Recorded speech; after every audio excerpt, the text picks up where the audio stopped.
सुंदर वन में मुनमुन नाम की शरारती गिलहरी अपनी माँ लाडो के साथ रहती थी।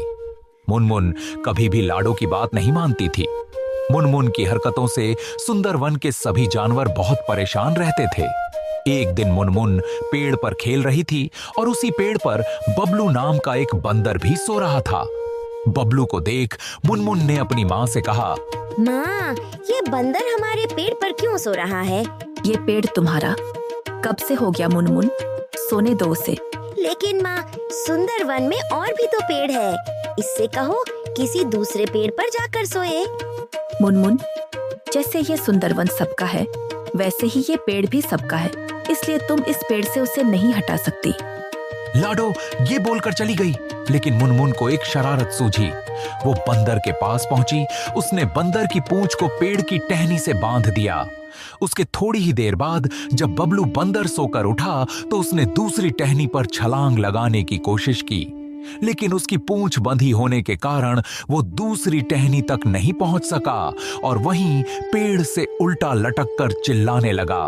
और तभी वहां मौजूद सुंदर वन का राजा केसरी बोला, अरे बबलू, तुम इतना चिल्ला क्यों रहे हो? किसी ने मेरी पूंछ टहनी से बांधी है।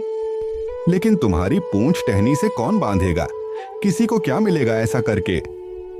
ये काम उस शरारती मुनमुन ने किया होगा। वो ही सुंदरवन के सभी जानवरों को परेशान करती है। ये बातें लाडो और मुनमुन पेड़ के ऊपर बैठकर सुन रहे थे। इतने में मुनमुन बोली, हाँ, मैंने ही बंदर की पूंछ पेड़ से बांधी है। लेकिन तुमने ये सब क्यों किया? बंदर ने तुम्हारा क्या बिगाड़ा है? सुंदरवन में इतने सारे पेड़ हैं, तो ये बंदर इस पेड़ पर क्यों सोया? ये हमारा पेड़ है। ये सुनकर सभी जानवर हैरान रह गए। तभी सोनू हिरण बोला, मुनमुन, एक बात कान खोलकर सुन लो। ये सुंदरवन सबका है, इसीलिए यहाँ के पेड़ों पर भी सबका अधिकार है। मुनमुन, अगर अब तुमने सुंदरवन में किसी जानवर को तंग करने की कोशिश की तो मैं तुम्हें इस सुंदरवन से निकाल दूंगा। ये सुनकर लाडो जल्दी से बोल पड़ी, नहीं नहीं महाराज, मुनमुन अभी छोटी है, उसको माफ कर दीजिए।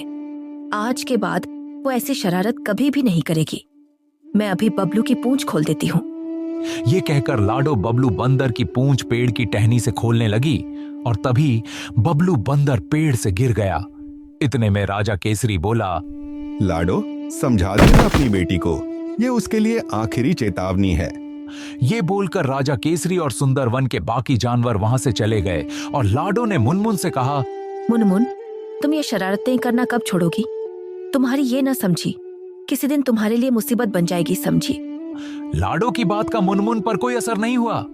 ऐसे ही कुछ दिन बीत गए कि तभी लाडो को किसी काम से सुंदर वन से बाहर जाना पड़ गया और उसने मुनमुन से कहा, मुनमुन, मैं एक जरूरी काम से सुंदर वन के बाहर जा रही हूँ, लेकिन तुम यहाँ किसी को परेशान मत करना और सुंदर वन से कहीं दूर मत जाना। ठीक है माँ, आप चिंता मत करो, मैं किसी को परेशान नहीं करूंगी। लेकिन मुनमुन की बात पर लाडो को विश्वास नहीं था, इसीलिए उसने अपने पड़ोस में रहने वाले जग्गू कौवे से कहा, जग्गू भाई, मैं सुंदर वन से बाहर जा रही हूँ, 1-2 दिन में मैं वापस आ जाऊंगी। क्या तुम मुनमुन का ख्याल रखोगे?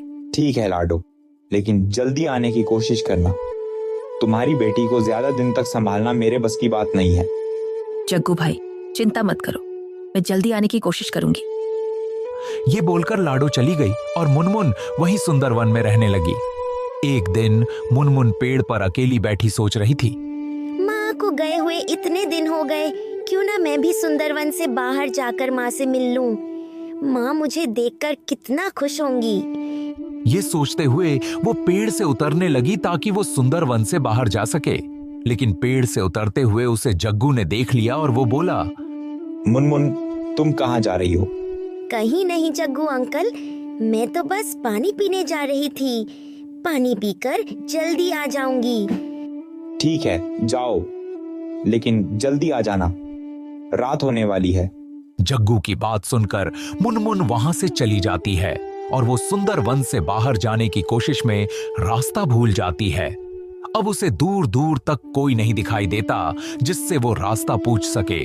उधर लाडो जब पेड़ पर वापस आई तो उसे मुनमुन कहीं नहीं दिखाई दी उसने जग्गू से पूछा। जग्गू भाई, मुनमुन कहाँ है?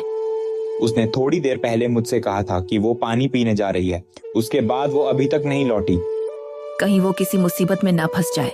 हमें जाकर उसकी मदद करनी चाहिए। तभी जग्गू ने आसमान की ओर इशारा करते हुए कहा। वो देखो, आसमान में बाज उड़ रहा है। इस समय ये बाज क्या कर रहा है? लगता है वो अपना भोजन ढूंढ रहा है। कहीं ऐसा तो नहीं उस बाज की नजर मेरी मुनमुन पर पड़ गई हो? तुम चिंता मत करो, मैं अभी अपने दोस्त टीटू तोते के साथ जाकर देखता हूँ। जग्गू टीटू के साथ बाज का पीछा करने चला गया। उसने देखा कि बाज मुनमुन के ऊपर मंडरा रहा था। जग्गू समझ गया कि शिकार मुनमुन ही थी। अब बाज ने मौका पाकर मुनमुन को अपने पंजों में दबा लिया। ये देखकर जग्गू चिल्लाया। टीटू, जल्दी उस बाज के पास चलो, नहीं तो वो मुनमुन को खा जाएगा। टीटू और जग्गू आसमान में बाज से लड़ने लगे। वो दोनों अपनी चोंच से लगातार वार करने लगे। इसी दौरान मुनमुन बाज के चंगुल से छूट गई। मुनमुन को नीचे गिरता देख जानवरों ने पत्तियों और घास से बना हुआ जाल बिछा दिया। मुनमुन उस नरम जाल पर आ गिरी। लाडो भागती हुई आई। मुनमुन बेटा, तुम ठीक तो हो ना? हाँ माँ, मैं बिल्कुल ठीक हूँ। मुनमुन, हम तुम्हें इसीलिए समझाते थे कि शरारत मत किया करो। मुझे माफ कर दो माँ, मैंने कभी आपकी बात नहीं सुनी। अब से मैं कोई शरारत नहीं करूँगी।